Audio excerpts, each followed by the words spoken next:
Berikutnya, KUHP baru mengandung ya banyak perbaikan sebagaimana saya bilang tadi, karena menyesuaikan dengan KUHP baru yang menganut nilai restoratif, ya, restitutif dan rehabilitatif. Ya. Lanjut, ya, KUHP baru mencegah kekerasan. Nah, kita tahu kita sering mendapatkan persoalan kekerasan dalam penyidikan, ya. Kayak kemarin waktu kita yang di Palu ada yang meninggal. Di KUHP yang baru ini kita siasati, ya, kita atur agar berkurang semaksimal mungkin. Di antaranya dengan pengadaan CCTV atau kamera pengawas dalam setiap pemeriksaan dan di setiap ruangan di mana ada penahanan. Ya, jadi di ruang tahanan itu harus ada CCTV dan dalam setiap pemeriksaan harus ada perekaman. Ini di pasal 31 nanti ya. Lalu KUHP baru memperkuat peran advokat. Ya, advokat ini kan orang yang bekerja melindungi hak-hak orang yang bermasalah dengan hukum. Kalau kemarin advokat ya selama 44 tahun mendampingi kliennya diperiksa, dia cuma bisa mencatat dan mendengar. Tapi di KUHP baru advokat bisa menyampaikan keberatan ya kalau terjadi intimidasi terhadap orang yang diperiksa. Ya. Lalu ada penambahan, advokat juga bisa mendampingi saksi dan korban. Kalau di KUHP yang lama, advokat itu hanya mendampingi tersangka.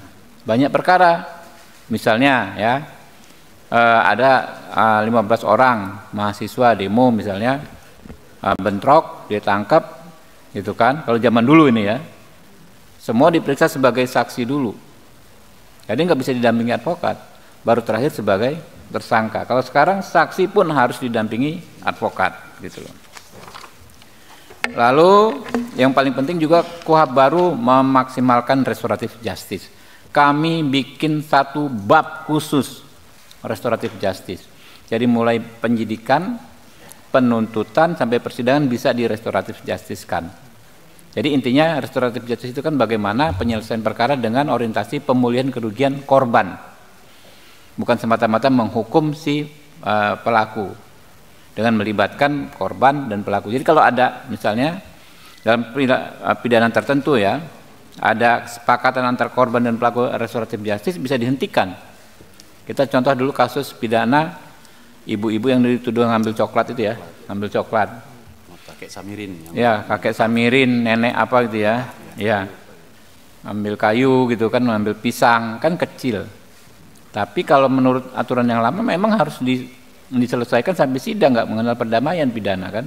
Nah kalau sekarang bisa diselesaikan dengan restoratif justice, bisa dimaafkan. Jadi diputus oleh pengadilan, tapi putusannya adalah perbuatan yang terbukti tetapi dimaafkan dan tidak dikenai hukuman. Ya, itu di KUHP baru yang kita coba maksimalkan.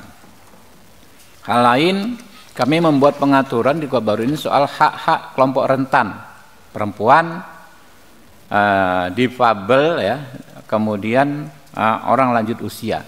Ini kan akan ada kendala-kendala ketika mereka memproses hukum, menghadapi proses hukum, maka harus dapat perhatian yang khusus dan dilindungi hak-haknya. Nah, yang signifikan juga KUHP baru memperbaiki syarat penahanan. Kalau di KUHP yang existing sekarang, penahanan itu sangat subjektif oleh penyidik. Adanya kekhawatiran melarikan diri, menghilangkan alat bukti, mengulangi tindak pidana. Bahasanya itu adanya kekhawatiran siapa? Kan susah. Nah, kalau yang sekarang kita bikin pengaturan adanya upaya melarikan diri. Berarti sudah harus ada perbuatan permulaan ya untuk melarikan diri, menghilangkan alat bukti atau mengulangi tindak pidana. Tambah banyak lagi syaratnya. Jadi nggak gampang sewenang-wenang orang ditahan sebelum proses persidangan. Mungkin itu teman-teman, ada tambahan dari rekan-rekan Pak Rano dikit. Pak Inca dikit ngomong lah, pantas-pantasnya. Ya. Makasih, saya tambahkan teman-teman.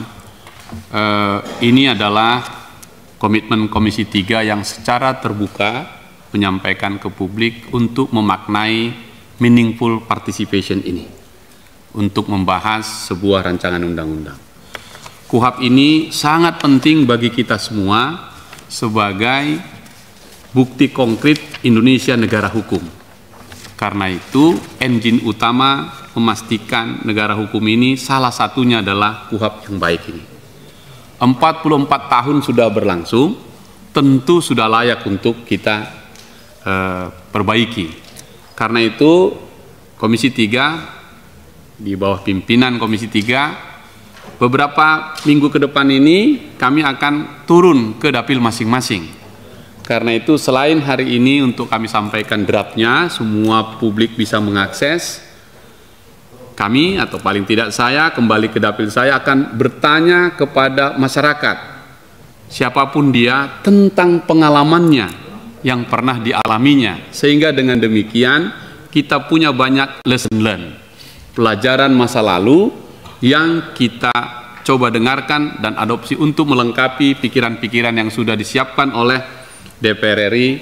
KUHP ini sebagai usul inisiatif dari DPR, nanti baru pemerintah masuk, baru kami bersama-sama. Intinya saya ingin menambahkan dari pimpinan tadi, semua kami di Komisi 3 akan kembali ke dapilnya masing-masing untuk menyerap dan mendengarkan aspirasi baik dari lingkungan kampus, kepolisian, kejaksaan, pengadilan, dan masyarakat luas, terutama juga kelompok-kelompok aktivis dan pejuang-pejuang di masyarakat sipil, untuk kita dengarkan masukannya, untuk kita lengkapi KUHP kita ini. Karena itu saya mengimbau, kami menghimbau kepada seluruh masyarakat Indonesia, mari tumpahkan pikiranmu, kasih ide dan pikiranmu, agar KUHP yang kita bahas bersama ini bisa memenuhi rasa keadilan kita semua. Itu saja pimpinan. Ya, teman-teman, ini mungkin ada ini. Nah, simbolik bro, Mbak dipotong simbolik. Nah, scan. Jadi jangan sampai kayak undang-undang TNI ada draft yang berbeda, yang beredar dengan yang kita bahas. Ya, yuk. Jadi draftnya inilah. Walaupun namanya draft, tentu kita masih sangat terbuka terhadap masukan dari teman-teman semua. Coba langsung aja dicoba. Nah, coba. Ada yang mau coba? Oke. Udah ya? Udah. Nah, coba dulu. Oke, teman-teman, ada yang ditanya? Yes. Yes. Sebelumnya kan DPR menargetkan KUHP ini mulai berlaku di 2026 tahun. Ya. Nah, mungkin target dari Komisi 3 sendiri untuk menyelesaikan KUHP ini di bulan apa? Ya, kalau bisa ya jangan lebih dari 2 kali masa sidang. Ya, jadi kalau 2 kali masa sidang, insya Allah sih siap ya teman-teman ya. KUHP ini pasalnya nggak terlalu banyak, nggak nyampe 300 pasal. Berbeda dengan KUHP kemarin berapa ratus pasal, 700-an pasal ya, lebih ya. Kemudian saya pikir nggak akan banyak dispute di KUHP ini, karena concernnya adalah memperkuat hak-hak orang yang bermasalah dengan hukum, apakah sebagai tersangka, sebagai saksi, sebagai korban, kita perkuat hak-haknya. Jadi paling lama 2 kali masa sidang. Jadi ini belum dihitung ya Mbak ya. Kita baru akan kick off-nya, rakernya kemungkinan di awal masa sidang yang akan besok. Jadi kick off pembahasan, ini kan penyusunan. Di undang-undang ini penyusunan sudah selesai. Kick off pembahasannya kemungkinan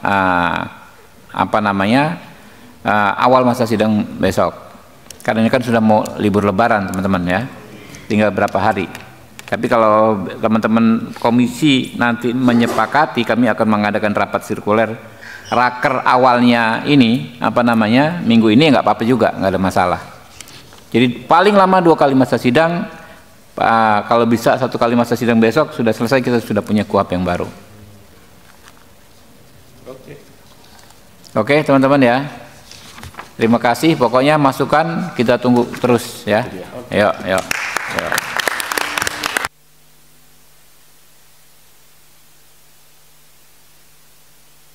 Belum ada kesangkaan dari Komisi 3, gimana nih maksudnya, sama apakah akan membongkar kejadian tabung air?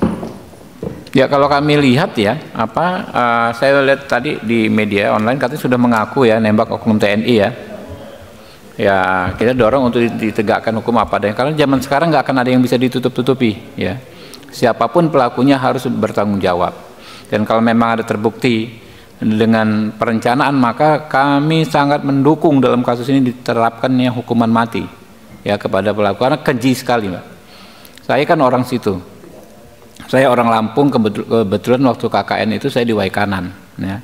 Saya paham sekali bahwa judi itu sangat meresahkan ya. Orang di sana mungkin ibu-ibunya semua resah kalau anak-anaknya terpapar daripada judi. Nah ini ya teman-teman dari Polres Waikanan ya kan ya benar-benar all out untuk memberantas judi. Tiba-tiba ya mendapatkan tindakan yang begitu keji. Judi kan bukan sekedar pidana biasa, tapi perbuatan maksiat ya yang sangat bertentangan dengan nilai-nilai religius umat Islam. Di masa Ramadan judi, Anda bayangkan, kemudian ditertibkan malah sewenang-wenang dengan biadab ya, dengan sangat biadab menembak orang yang menertibkan. Jadi sangat layak orang seperti itu menurut saya dijatuhi hukuman mati ya. Oke? Ya.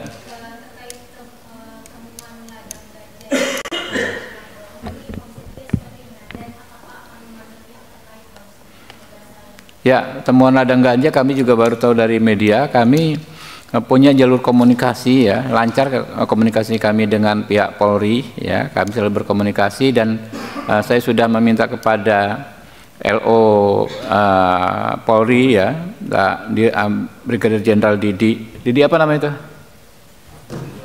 Didi Sugianto, itu dia orangnya tuh, ya kan?